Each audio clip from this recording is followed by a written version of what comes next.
So hello guys. आज हम अभी तक हमने डिस्कस किया था सैलरी का बेसिक वाला पार्ट। एंड लास्ट क्लास में हमने देखा था कि एडवांस सैलरी क्या होता है और एडवांस अगेंस्ट सैलरी क्या होता है। आज के क्लास में हम अलाउंसेस को हम स्टडी करने वाले। वेरी वेरी इंपॉर्टेंट टॉपिक है ये। सैलरी में सबसे मेन वाला पार्ट अलाउंसेस है। अगर सैलरी का क्वेश्चन एग्जाम में आता है तो ये अलाउंसेस उसमें जरूर रहेंगे। और बहुत सारे अलाउंसेस है, इसको हमें अच्छे से स्टडी करना पड़ता है।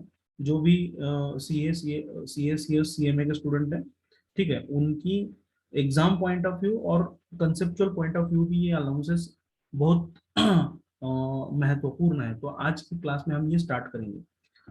तो अलाउंसेस का मतलब क्या होता है? देखिए, कोई भी पर्सन जब कंपनी में ज्वाइन करता है तो हम अक्सर देखते हैं कि उसको 50,000 सैलरी है, किसी को 60,000 सैलरी है, किसी को 30,000 सैलरी है। तो ये मैंने बताया भी था कि ये जो 30,000 50,000 का जो ये सैलरी है, ये इसमें अलग अलग कंपोनेंट्स है और अलग अलग कंपोनेंट्स मिलके ये 50,000 सैलरी बनाए।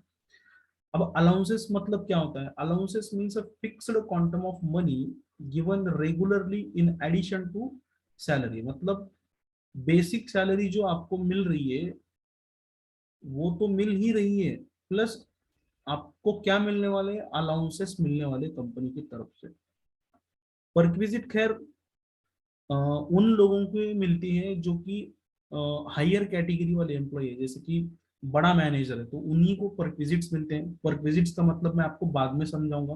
लेकिन जिनको भी, जो भी सैलरीड असेसी हैं, उन सभी को अलाउंसेस तो जरूर मिलते हैं, राइट।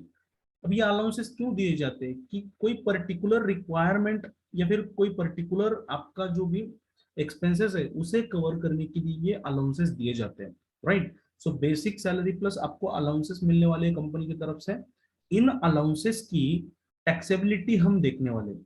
इसमें ये अलाउंसेस की हमने क्या किया है, अलाउंसेस की कैटेगरी किया है कि कौन से अलाउंसेस हैं जो कि मतलब जिनके ऊपर उनकी सैलरी में वो अलाउंसेस हम ऐड करेंगे नहीं करेंगे, इसके बारे में यहाँ पे हम डिस्कस करने वाले, राइट। अब यहाँ पे आगे क्या बोला देखिए, the name of particular allowances may reveal the nature of requirement. मतलब आप किसी अलाउंसेस के नाम से भी जान सकते हैं कि वो अलाउंसेस क्यों दिया गया। जैसे कि हाउस रेंट अलाउंस दिए। अब हाउस रेंट अलाउंस क्यों दिया जाता है? कि कोई भी बंदा जो सपोज मान लो किसी कंपनी में जॉब कर रहा है तो उसे हाउस रेंट अलाउंस दिया जाता है। ये अलाउंस देने के पीछे क्या मतलब है? कि भाई वो रेंट पे कर रहा है तो उस रेंट का उसके ऊपर बर्डन ना हो, इसीलिए कंपनी क्या कर रही है, उसे हाउस रेंट अलाउंसेस के नाम पे एक अलाउंस दे रही है, राइट। तो बेसिक सैलरी यहाँ पे टैक्सेबल है। ये तो आपका जो भी बेसिक सैलरी आपको मिलने वाली है वो तो टैक्सेबल रहेगी, लेकिन अलाउंसेस में भी कुछ कुछ ऐसे अलाउंसेस है जो कि पूरे टैक्सेबल रहेंगे और कुछ कुछ ऐसे अलाउंसेस रहेंगे जो कि यहाँ पे एग्जम्प्ट रहेंगे। तो इसकी कैटेगरी वाइज हम यहाँ पे देखेंगे कि अलाउंसेस को किस तरह से स्टडी करना है। वैसे तो ये मॉड्यूल में बहुत यहाँ पे दिया है जनरल अलाउंसेस। चार पांच कैटेगरी क्या है यहाँ पे, general allowances, allowances under section 1014।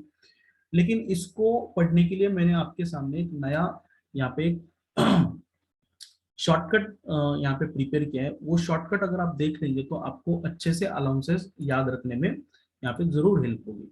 तो पढ़ते हैं यहाँ पे अलाउंसेस को किस तरह से मैंने कैटेगराइज किया, राइट।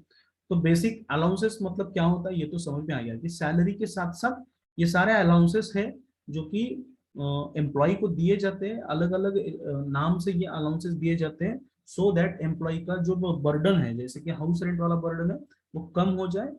लेकिन हमें वो जो अलाउंसेस एम्प्लॉय को मिलने वाले हैं उसको अपनी इनकम में जोड़ना है और उसकी टैक्सेबिलिटी चेक करके हमें यहाँ पे उसके ऊपर जो भी है वो सैलरी में कंप्यूट करना है, राइट। तो यहाँ पे मैंने अलाउंसेस की पांच कैटेगरी की है। तो पहली कैटेगरी है, मैंने पहली कैटेगरी में रखा है general allowances, right, general allowances. Second category यहाँ पे मैंने किया है। अब ये जनरल अलाउंसेस वाले जो अलाउंसेस होंगे वो फुल्ली टैक्सेबल रहेंगे। मतलब अगर आपको ये जनरल अलाउंसेस की कैटेगरी में अगर कोई अलाउंस मिलता है है ना, अगर कोई अलाउंस मिलता है, बेसिक सैलरी तो टैक्सेबल रहेगी, लेकिन इन जनरल अलाउंस में अगर कोई आपको अलाउंस मिलता है तो वो फुल्ली टैक्सेबल रहेगा, मतलब वो आपकी सैलरी में हम जोड़ेंगे और आपकी जो भी होगी टैक्सेबल सैलरी यहाँ पे निकाली जाएगी। तो यहाँ पे लिखा है, मैंने ब्रैकेट में लिखा है फुल्ली टैक्सेबल रहेंगे एक्सेप्ट एचआरए। सिर्फ इस कैटेगरी में एचआरए एक ऐसा अलाउंस है जिसको यहाँ पे एग्जम्पशन दिया गया है, वो एग्जम्पशन का कैलकुलेशन हम देखेंगे कि किस तरह से एचआरए का कैलकुलेशन होता है, राइट। सेकेंड वाली कैटेगरी जो है उसमें मैंने रखा है कि allowances under section 1014 deduction from which depends upon actual expenditure, मतलब कुछ ऐसे अलाउंसेस है जो अलाउंसेस आपको मिल तो गए लेकिन पूरे टैक्सेबल नहीं है, मतलब फुल्ली टैक्सेबल नहीं है वो। उसमें से मतलब से सपोज अगर आपको 1000 रुपीज सपोज कोई अलाउंस मिल रहा है, तो ये किसके ऊपर डिपेंडेंट है कि आपका एक्चुअल एक्सपेंडिचर कितना हुआ है। जैसे कि यूनिफॉर्म अलाउंसेस है, मतलब अब पुलिस वालों का अगर जॉब होगा, जैसे कि मिलिट्री वालों का जॉब होता है, तो उनको उनका एक ड्रेस कोड होता है, वो ड्रेस कोड उनको कंपलसरी पहनना पड़ता है। तो अगर उनको यूनिफॉर्म अलाउंस मिल रहा है कि भाई ये लो 1000 रुपीज पर मंथ आपको हम यूनिफॉर्म अलाउंस के नाम पे ये अलाउंस दे रहे हैं, आप अपना ड्रेस जो भी है वो मेंटेन कीजिए, ड्रेस खरीद लीजिए। लेकिन अगर एम्प्लॉय का खर्चा, देखिए अगर यूनिफॉर्म अलाउंस उसको 1000 रुपीज पर मंथ के हिसाब से मिला है और उसका actual expenditure 800 rupees per month के हिसाब से हुआ है, जस्ट मैं एग्जांपल ले रहा हूँ, उसको अलाउंस कितना मिला 1000 रुपीज मिला, लेकिन एक्चुअल ड्रेस परचेस करने के लिए या फिर एक्चुअल ड्रेस उसको है ना लेने के लिए सिर्फ 800 रुपये लगे। तो यहाँ पे देखा जाएगा कि कितना खर्चा एक्चुअली हुआ है। अलाउंस कितना मिला 1000 रुपीज मिला और एक्चुअल खर्चा कितना हुआ 800 मिला। तो यहाँ पे बाकी के जो दो 200 होंगे पर मंथ के हिसाब से वो टैक्सेबल रहेंगे, ये वाला जो पार्ट रहेगा 800 वाला नॉट टैक्सेबल रहेगा। मतलब ये अलाउंसेस किसके ऊपर डिपेंड करते हैं कि आपका खर्चा कितना हुआ है, मतलब ये फुल्ली टैक्सेबल है क्या। फुल्ली टैक्सेबल का मतलब क्या होता है, आपको अगर इनमें से कोई भी अलाउंस मिलता है तो इसमें कोई भी आपको छूट नहीं है, एग्जम्पशन नहीं। देखिए दो तरह के वर्ड होते हैं, एग्जम्पशन डिडक्शन। डिडक्शन का मतलब होता है कि आपका जो भी इनकम, आपको जो भी इनकम हुआ है उसमें से कुछ पार्ट जो है, कुछ पार्ट इनकम जो है वो आप डिडक्ट कर सकते हैं। डिडक्शन क्यों लिया जाता है, डिडक्शन इसीलिए लिया जाता है कि उससे अपनी टैक्स लाइबिलिटी कम होती है। फॉर एग्जाम्पल मुझे 4000 रुपये सपोज मान लीजिए कोई इनकम है, अगर इनकम टैक्स ने उसमें से 2000 रुपीज डिडक्ट कर दिया, मतलब लीगली अलाउड है, तो आपका सिर्फ कितना पैसा टैक्सेबल हो जाएगा, सिर्फ 2000 रुपीज टैक्सेबल हो जाएगा। तो इसी तरह ये जो पहला वाला कैटेगरी है जनरल अलाउंसेस वाला, ये फुल्ली टैक्सेबल है। जैसे कि सिटी कॉम्पेंसेटरी अलाउंसेस अगर आपको मिलता है तो इसमें से कोई आप डिडक्शन नहीं ले सकते, ये पूरा का पूरा अलाउंस आपको यहाँ पे टैक्सेबल किया जाएगा, राइट। फिर बाद में टिफिन अलाउंस मिलता है, मेडिकल अलाउंस मिलता है, सर्वेंट अलाउंस मिलता है, ऐसे नाम से जो भी अलाउंसेस मिलेंगे वो सारे अलाउंसेस फुल्ली टैक्सेबल रहेंगे, आपकी बेसिक सैलरी में जोड़ दिए जाएंगे और उनके ऊपर टैक्स लगाया जाएगा। सेकेंड कैटेगरी में कौन से अलाउंसेस है, सेकेंड कैटेगरी में ऐसे अलाउंसेस है जो डिपेंड करते हैं आपके एक्चुअल एक्सपेंडिचर पे। मतलब यहाँ पे मैंने एग्जांपल भी दिया कि अगर आपको 1000 रुपीज पर मंथ के हिसाब से यूनिफॉर्म अलाउंस मिल रहा है और आप 800 पर मंथ के हिसाब से उसके ऊपर खर्चा कर रहे हो, है ना। अब यूनिफॉर्म तो कोई ऐसे ही नहीं पहनेगा, यूनिफॉर्म तो देश के लिए, मतलब वो रिक्वायरमेंट की वजह से पहनना है। तो ये अलाउंस जो मिल रहा है वो जो कंपनी की तरफ से, मतलब गवर्नमेंट की तरफ से हो या कोई भी आपका एम्प्लॉयर हो, उनकी तरफ से जो ये अलाउंस मिल रहा है उसमें से डिपार्टमेंट इनकम टैक्स लॉ क्या बोलता है कि आपका जितना खर्चा हुआ हम उसका छूट दे देंगे आपको, लेकिन जो बाकी का बचा बुचा है वो हम यहाँ पे टैक्सेबल करेंगे। एक्चुअली इन प्रैक्टिकल लाइफ में अगर देखा जाए, मान लीजिए 1000 रुपीज अलाउंस मिलता है यूनिफॉर्म के नाम पे, तो कोई ऐसा एक ही बंदा होगा, मतलब कोई ऐसा नहीं होगा कि उसमें ईमानदारी से शो करने वाला है कि मुझे 800 रुपीज ही खर्चा हुआ। कोई भी होगा 1000 रुपीज पर मंथ के हिसाब से अगर उसको अलाउंस मिल रहा है तो वो 1000 का बिल तो आराम से बनवा लेगा और पूरा जो अलाउंस है वो अलाउंस यहाँ पे एग्जाम करवा लेगा, है ना, इन प्रैक्टिकल लाइफ में। लेकिन हमें अभी भी एग्जाम के लिए क्या करना है, सिर्फ ये देखना है कि भाई अलाउंस कितना मिला और खर्चा कितना हुआ। अगर डिफरेंशियल आता है ना, अब यहाँ पे जैसे मान लीजिए 1000 रुपीज अलाउंस मिला और आपका खर्चा 1100 रुपये हो गया, तो कुछ नहीं, यहाँ पे तो पूरा टैक्सेबल, यहाँ पे पूरा एग्जम्प्ट हो जाएगा, पूरा डिडक्ट हो जाएगा, क्योंकि आपका खर्चा मिलने वाले अलाउंसेस से ज्यादा है। जब हम क्वेश्चन सॉल्व करेंगे तब आपको ये सारी चीजें पता चल जाएंगी कि इनको हम कैसे अपनी कंप्यूटेशन में ऐड करेंगे, राइट। अभी फिलहाल तो आप ये समझ लीजिए कि इस तरह से अलाउंस होते हैं। अब तीसरी कैटेगरी कौन सी है? तीसरी कैटेगरी वाले जो अलाउंसेस है वो एक्चुअल खर्चे के ऊपर डिपेंड नहीं करते, ये डिपेंड करते हैं, यहाँ पे इनकम टैक्स ने एक फिक्स डिडक्शन दे दिया है। मतलब आपका खर्चा चाहे कितना भी हो जाए, खर्चा चाहे कितना भी हो जाए, जैसे कि चिल्ड्रन एजुकेशन अलाउंसेस का मैं यहाँ पे एग्जांपल देना चाहूंगा। चिल्ड्रन एजुकेशन, चिल्ड्रन के एजुकेशन के लिए आपकी कंपनी आपको एक अलाउंस दे रही है। मान लीजिए आपको 500 रुपीज पर मंथ के हिसाब से अलाउंस मिल रहा है ना। कंपनी आपको 500 रुपए पर मंथ अलाउंस दे रही है, आपके बच्चों को जाके पढ़ाओ, ये अलाउंस हम आपको दे रहे हैं। अब यहाँ पे इनकम टैक्स लॉ में यहाँ पे क्या है, इसकी प्रोविजन क्या है कि भले ही आपको कितना 5000 रुपए पर मंथ अलाउंस मिल जाए, लेकिन इनकम टैक्स ने यहाँ पे सिर्फ 100 रुपीज पर मंथ पर चाइल्ड, 100 रुपीज पर मंथ पर चाइल्ड, मैक्सिमम 2 चाइल्ड, मैक्सिमम कितने चाइल्ड, मैक्सिमम 2 चाइल्ड, ज्यादा से ज्यादा 2 चाइल्ड, 100 रुपए तक का खर्चा इनकम टैक्स ने यहाँ पे माफ किया है। मतलब 500 रुपए आपको मिला, 100 रुपए इनकम टैक्स ने माफ किया, मतलब टैक्सेबल कितना हो जाएगा, 400 रुपए टैक्सेबल हो जाएगा। समझ में आ रही है मेरी बात, में क्या बोल रहा हूँ? आपको मिले कितने, 500 रुपए मिले, इनकम टैक्स ने क्या बोला कि हम 100 रुपीज पर मंथ के हिसाब से यहाँ पे आपको ये मिलने वाला जो अलाउंस है, चिल्ड्रन एजुकेशन अलाउंस, वो हम आपको माफ कर देंगे, इसके ऊपर हम टैक्स नहीं लेंगे। लेकिन इनफैक्ट एक्चुअल लाइफ में अगर देखा जाए तो 100 रुपीज पर मंथ में कौन सा एजुकेशन मिल रहा है? आजकल गवर्नमेंट के स्कूल का भी खर्चा ज्यादा है, लेकिन अब है तो है, हम इसमें कुछ नहीं कर सकते, ये ऑलरेडी बना करके रखा है, लॉ में कोई चेंज नहीं है। तो ये फिक्स आपको डिडक्शन दिया गया है। यहाँ पे एक्चुअल एक्सपेंडिचर आपको चाहे कितना भी हो जाए, एक्चुअल एक्सपेंडिचर भले ही आपका 500 रुपए हो जाए, लेकिन आपको माफ कितना होगा, ये 100 रुपीज होगा। लेकिन ऊपर वाले अलाउंसेस में क्या था, सेकंड कैटेगरी वाले अलाउंसेस में क्या था? ये सेकंड कैटेगरी वाले ऐसे अलाउंसेस थे जिनमें आपका एक्चुअल एक्सपेंडिचर मैटर करता है। या अगर आपका एक्चुअल एक्सपेंडिचर मान लीजिए 800 रुपीज पर मंथ होता है, तो पूरे 800 माफ हो जाएंगे, 1000 में से पूरे 800 माफ हो जाएंगे यहाँ पे। अगर आपका खर्चा 1000 होता है तो पूरे 1000 में से 1000 माइनस हो जाएंगे, और आपको कोई भी अलाउंस यहाँ पे टैक्सेबल नहीं होगा, अगर आपका एक्चुअल एक्सपेंडिचर उतना ही है जितना आपको अलाउंसेस मिला है। तो तीन कैटेगरी कैसे याद रखेंगे? सबसे पहली वाली कैटेगरी होगी, यही तीन मेन कैटेगरी है। सबसे पहली वाली जो कैटेगरी है वो कैटेगरी फुल्ली टैक्सेबल वाली है। फुल्ली टैक्सेबल मतलब इसमें कोई डिडक्शन आपको नहीं मिलने वाला है, कोई यहाँ पे एग्जम्पशन नहीं मिलने वाला है।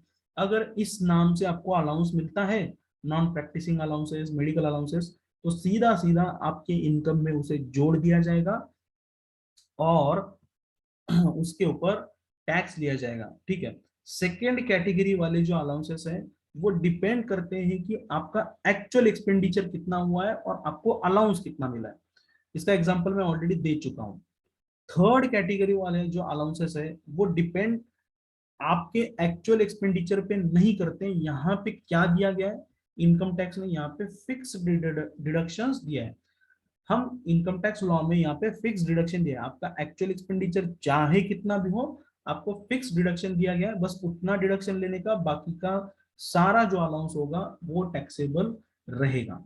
नेक्स्ट कैटेगरी जो मैंने बनाई है यहाँ पे, फोर्थ कैटेगरी, वो फोर्थ कैटेगरी में जो अलाउंसेस होते हैं उनको बोला जाएगा स्पेशल कैटेगरी, स्पेशल अलाउंसेस। अब ऐसा कोई इनकम टैक्स में स्पेशल अलाउंसेस से नाम नहीं है, लेकिन मैंने खुद से ये तैयार किया है कि इसे हम स्पेशल अलाउंसेस बोलेंगे। इसको मैंने स्पेशल क्यों बोला है, क्योंकि ये सारे अलाउंसेस जो है वो फुल्ली एग्जम्प्ट है। एग्जम्प्ट का मतलब होता है इनके ऊपर टैक्स नहीं लगेगा। मैं फिर से एक बार बोलता हूँ, ये फुल्ली एग्जम्प्ट है, इसका मतलब इनके ऊपर टैक्स नहीं लगेगा। अब ऐसे कौन से अलाउंसेस है जिनके ऊपर टैक्स नहीं लगेगा, इसकी यहाँ पे मैंने लिस्ट दिया है। और एनी अदर अलाउंसेस, मतलब ये लिस्ट में जो भी आपको अलाउंसेस दिख रहे हैं पॉइंट नंबर 4 तक, इसे छोड़ के अगर आपको कोई अलग ही नाम से अलाउंसेस मिलता है तो वो सारे जो अलाउंसेस होंगे वो सारे फुल्ली टैक्सेबल रहेंगे। ऐसी 5 कैटेगरी यहाँ पे मैंने किया है। अब वन बाय वन हम क्या देखेंगे, ये कैटेगरी को हम स्टडी करेंगे, राइट। तो ये बड़ा चैप्टर होने वाला है, आप सब लोगों का यहाँ पे मुझे ध्यान चाहिए थोड़ा, राइट। तो आप सब लोग यहाँ पे अच्छे से देखना कि पहली कैटेगरी में कौन से अलाउंसेस आते हैं। तो पहली कैटेगरी वाले अलाउंसेस है जिसे हम स्टडी करने वाले वो फुल्ली टैक्सेबल वाले अलाउंसेस है। देखना ही नहीं है, सीधा ये नाम से अलाउंस मिल गया तो सीधा सीधा उसको डायरेक्ट जोड़ देने का आपकी सैलरी में। तो फुल्ली टैक्सेबल वाली कैटेगरी में कौन कौन आता है, तो सबसे पहले आता है हाउस रेंट अलाउंस। लेकिन मैंने यहाँ पे बताते, जब मैंने यहाँ पे ये कैटेगरी बनाया था तभी यहाँ पे मैंने लिखा था कि fully taxable except HRA. HRA को छोड़ के, एचआरए को छोड़ के बाकी के सारे जो है यहाँ पे city compensatory allowances, tiffin allowances, medical allowances, servant allowances, non practising allowances, entertainment allowances and deputation allowances, ये अलाउंसेस आपको इस नाम से अलाउंसेस अगर दिख रहे हैं तो ये सारे टैक्सेबल रहेंगे। सिर्फ हाउस रेंट अलाउंसेस है जिसमें थोड़ा सा एग्जम्पशन आपको दिया गया है, डिडक्शन आपको दिया गया है, यहाँ पे आप राहत मिल सकती है। कौन सी कंडीशन में मिल सकती है ये हम बाद में डिसाइड कर लेंगे, बाद में देख लेंगे। फिलहाल तो ये समझ लीजिए कि ये सारे अलाउंसेस फर्स्ट कैटेगरी वाले अलाउंसेस हैं जिनमें ये है। अब इसे याद कैसे रखेंगे सर, इसे याद रखने के लिए मैंने यहाँ पे एक हिंट बनाई है ना, ये हिंट आपको दिख रहा होगा। यहाँ पे मैंने देखा है SNDT दिख रहा है, ME दिख रहा है, CH। अब इसका मतलब क्या होता है सर, इसका मतलब होता है, देखिए पुणे नाम की सिटी में एक SNDT नाम का कॉलेज है, इसका लॉन्ग फॉर्म मुझे पता नहीं है। पुणे नाम की सिटी में एक SNDT नाम का कॉलेज है। अब मैं याद रखने के लिए आपको ये बोलूंगा कि SNDT, इस ME को हम मे बोलेंगे, है ना। मैं यहाँ पे हिंदी में लिखता हूँ, SNDT मे। CH का मतलब होता है कॉफी हाउस। CH का मतलब क्या होता है, कॉफी हाउस। SNDT कॉलेज में कॉफी हाउस। अगर ये वाला हिंट आप ध्यान में रखोगे तो आपको ये फुल्ली टैक्सेबल वाले जो अलाउंसेस है वो याद रहेंगे। अब इसको वन बाय वन हम देखते हैं। सीरियल कुछ भी हो सकता है लेकिन याद रखने के लिए बहुत अच्छा यहाँ पे ये तरीका है। तो यहाँ पे देखते हैं SNDT में कॉफी हाउस, ये याद रखने के बाद हम इसे याद रख पाते या नहीं। तो सबसे पहले यस आता है, यस का मतलब यहाँ पे बोला गया है सर्वेंट अलाउंस। क्या बोला गया है, यस का मतलब यहाँ पे सर्वेंट अलाउंस। अब ये सर्वेंट अलाउंस मतलब क्या है कि कंपनी आपको बोल रही है कि भाई आप अपने घर में एक नौकर रख लो। क्या रख लो, नौकर रख लो, नौकर रख लो। उसकी सैलरी जो है वो हम दे देंगे आपको, या फिर उसका पैसा हम आपको दे देंगे। अब ये कोई बड़ा ही मतलब एम्प्लॉय होगा जिसे नौकर रखने के लिए परमिशन दी गई है, बड़ी पोजीशन पे है वो बंदा। उसे बोला गया जैसे कलेक्टर हो गया, IAS IPS लोगों को नौकर होते, तो उनको अगर ये नाम से कोई अलाउंसेस मिल रहा है, ये अलाउंसेस देने का पर्पज क्या है कि आपके घर में आप नौकर रख लो, उसका पैसा हम दे देंगे आपको, राइट। तो ये सर्वेंट अलाउंसेस अगर मिल रहा है तो ये वाला अलाउंसेस फुल्ली टैक्सेबल अलाउंस रहेगा, राइट। आपकी सैलरी में उसे जोड़ दिया जाएगा। यन का मतलब यहाँ पे है नॉन प्रैक्टिसिंग अलाउंसेस, मैंने इसको हाईलाइट भी किया है, non practising allowance. Non practising allowance में शॉर्टकट में बताने वाला हूँ सब चीजें, इसमें बहुत ज्यादा डीप में जाने की जरूरत नहीं है। नॉन प्रैक्टिसिंग अलाउंसेस का मतलब होता है कि जैसे कि मान लीजिए, मान लीजिए कि एक एग्जाम्पल देता हूँ मैं यहाँ पे। मान लीजिए मैं मुंबई में जॉब करता हूँ, या फिर मुंबई में मेरा कोई दुकान है, मान लीजिए बहुत अच्छा फेमस दुकान है मेरा। एग्जाम्पल मैं दूसरा दे रहा हूँ लेकिन इसे रिलेट कर दीजिए आप। मान लीजिए मुंबई में मेरा बहुत नाम है, मेरा यहाँ पे बहुत अच्छा सा दुकान चलता है, यहाँ पे किसी मिठाई विठाई की दुकान है मान लीजिए, है ना, मिठाई की दुकान है। अब मैं क्या करना चाहता हूँ, मैं जाना चाहता हूँ, मान लीजिए पुणे जाना चाहता हूँ, किस लिए, ये दुकान की दूसरी नई ब्रांच खोलने के लिए जाना चाहता हूँ। पुणे में मुझे ब्रांच निकालना है।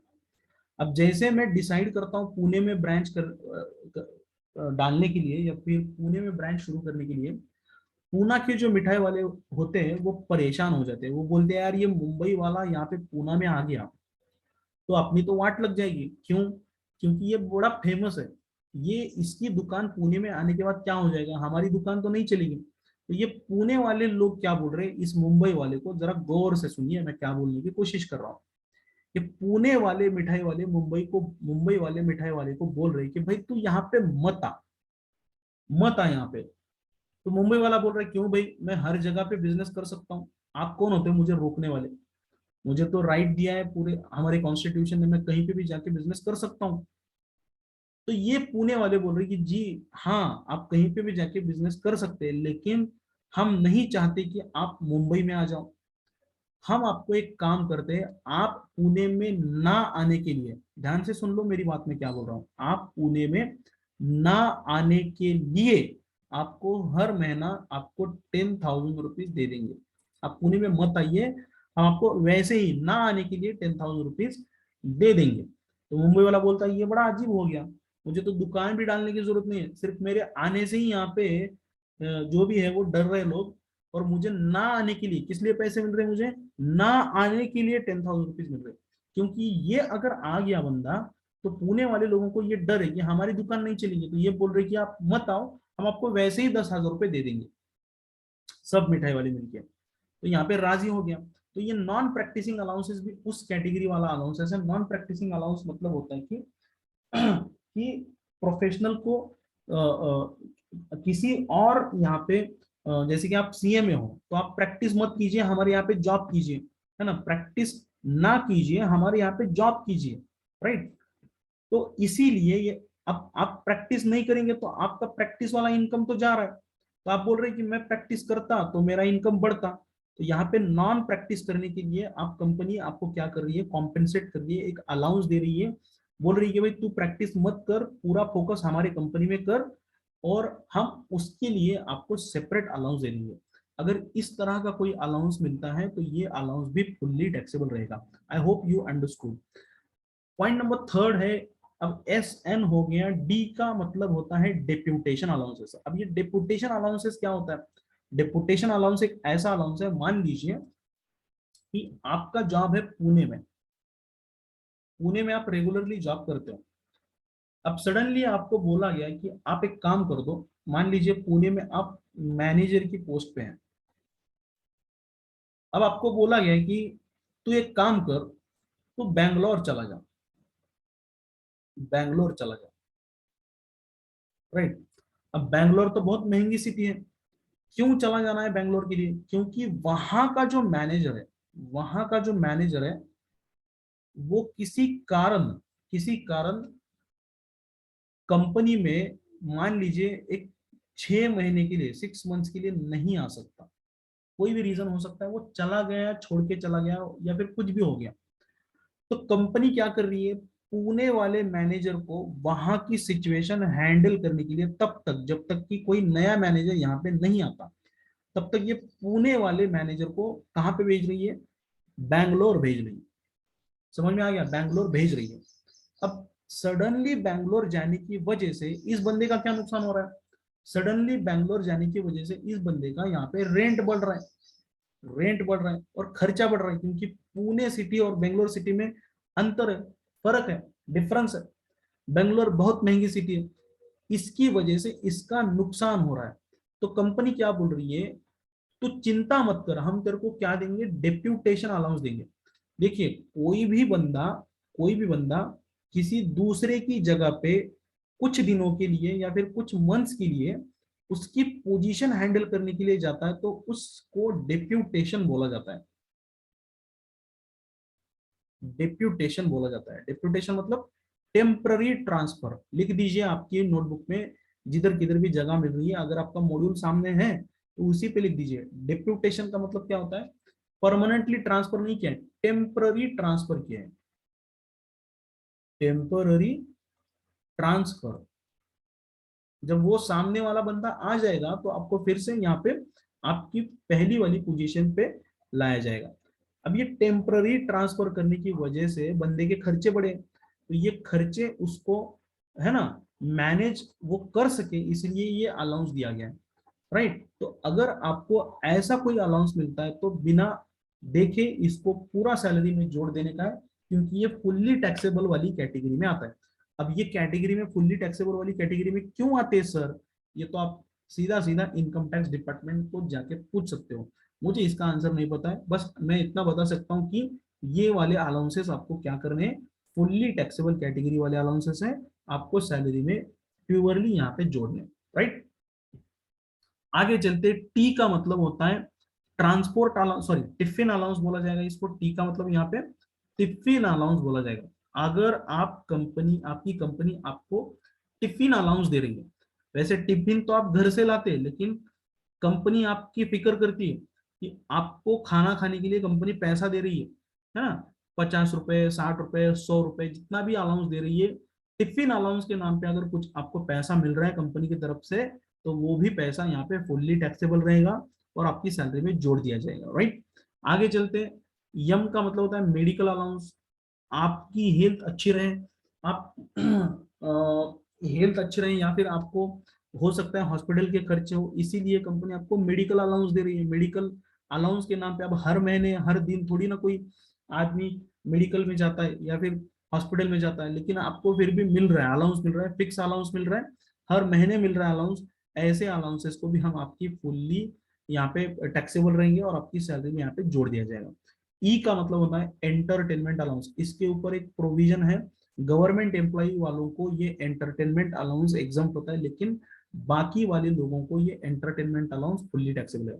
गवर्नमेंट एम्प्लॉय के लिए इसका हम अलग से यहाँ पे स्टडी करेंगे एंटरटेनमेंट अलाउंस का, है ना। एंटरटेनमेंट अलाउंस का मतलब क्या है, आपको एंटरटेन, है ना, अब एंटरटेनमेंट के नाम से तो समझते होंगे आप, खुद को एंटरटेन रखना पड़ता है भाई, मूवीज वगैरह देखना पड़ता है ना।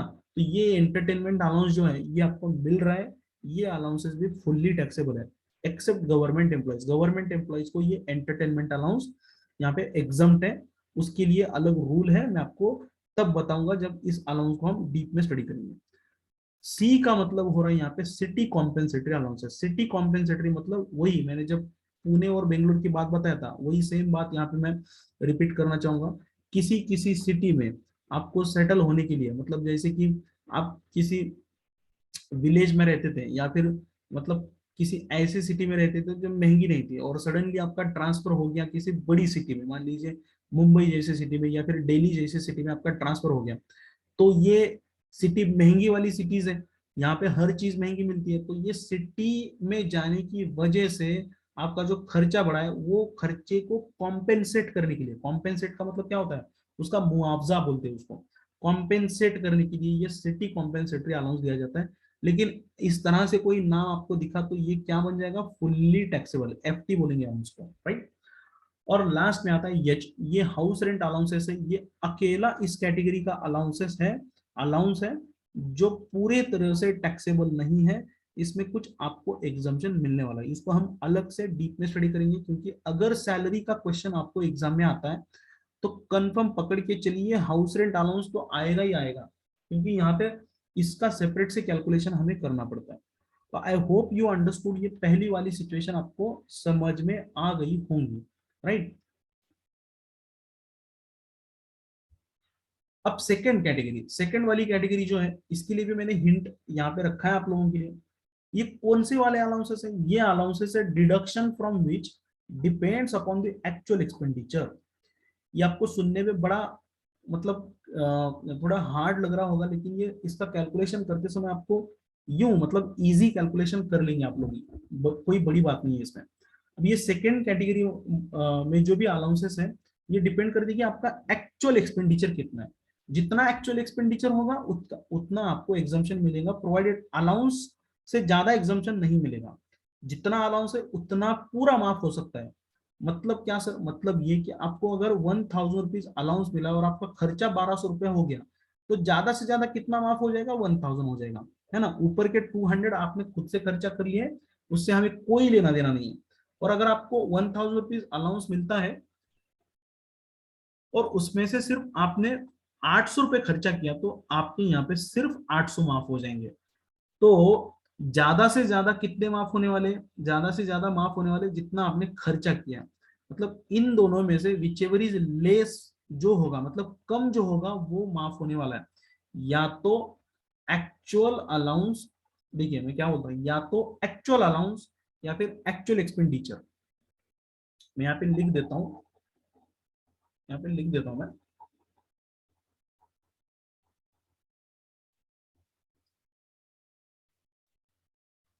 नंबर एक, या तो एक्चुअल अलाउंस और सेकंड नंबर का है actual expenditure.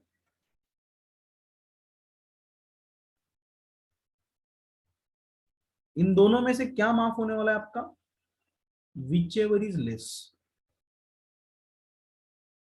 Which ever is less, दोनों में से जो कम होगा वो माफ होने वाला है।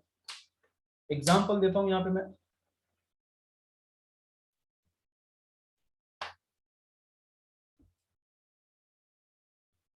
एग्जाम्पल देता हूं।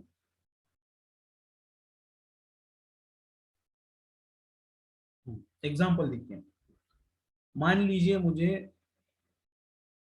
एक्चुअल अलाउंस मिलता है,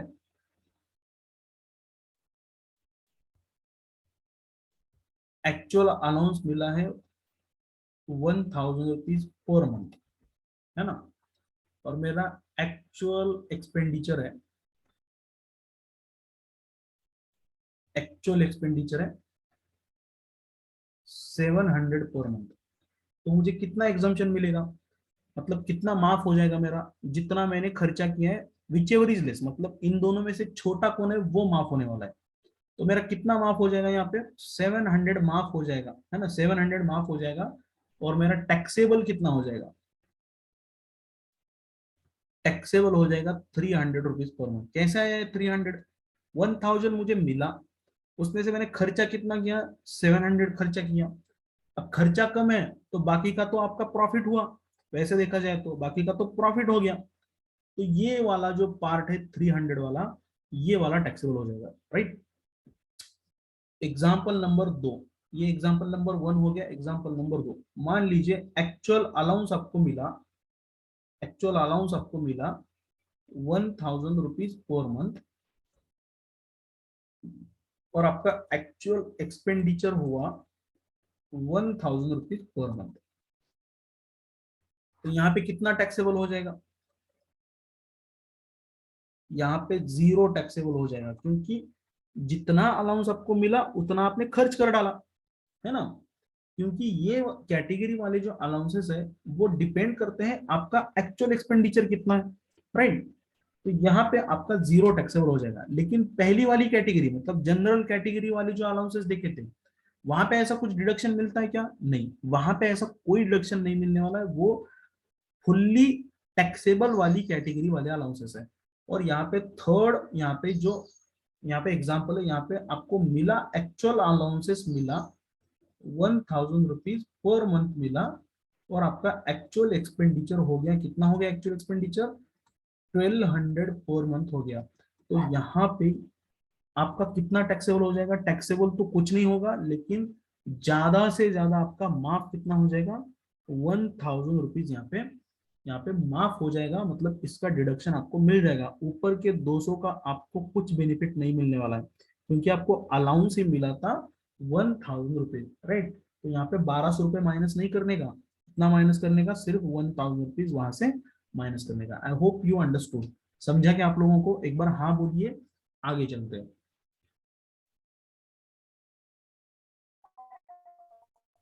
सर